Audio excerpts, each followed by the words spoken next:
Job, chapitre 24.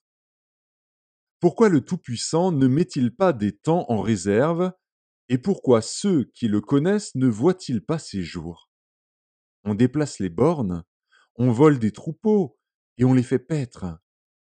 On enlève l'âne de l'orphelin, on prend pour gage le bœuf de la veuve, on repousse du chemin les indigents, on force tous les malheureux du pays à se cacher. Et voici, comme les ânes sauvages du désert, ils sortent le matin pour chercher de la nourriture, ils n'ont que le désert pour trouver le pain de leurs enfants. Ils coupent le fourrage qui reste dans les champs, ils grappillent dans la vigne de l'impie.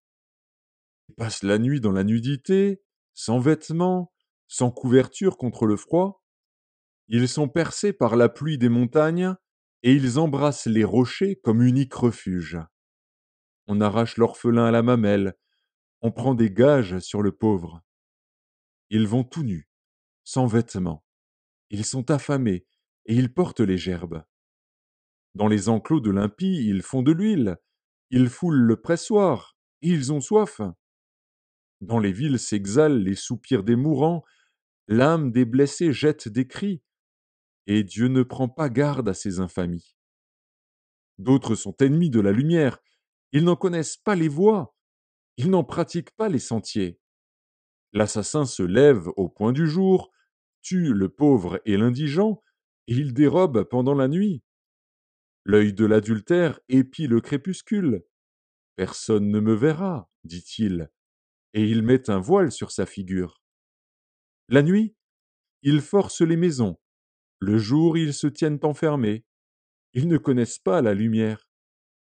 Pour eux, le matin, c'est l'ombre de la mort. Ils en éprouvent toutes les terreurs. Et quoi? L'impie est d'un poids léger sur la face des eaux. Il n'a sur la terre qu'une part maudite. Il ne prend jamais le chemin des vignes. Comme la sécheresse et la chaleur absorbent les eaux de la neige, ainsi le séjour des morts engloutit ceux qui pêchent. Quoi? Le sein maternel l'oublie, les vers en font leur délice. On ne se souvient plus de lui. L'impie est brisé comme un arbre. Lui qui dépouille la femme stérile et sans enfant, lui qui ne répand aucun bienfait sur la veuve. Non, Dieu par sa force prolonge les jours des violents, et les voilà debout quand ils désespéraient de la vie.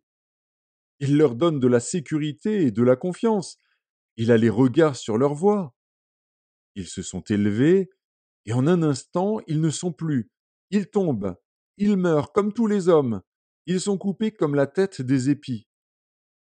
S'il n'en est pas ainsi, qui me démentira? Qui réduira mes paroles à néant?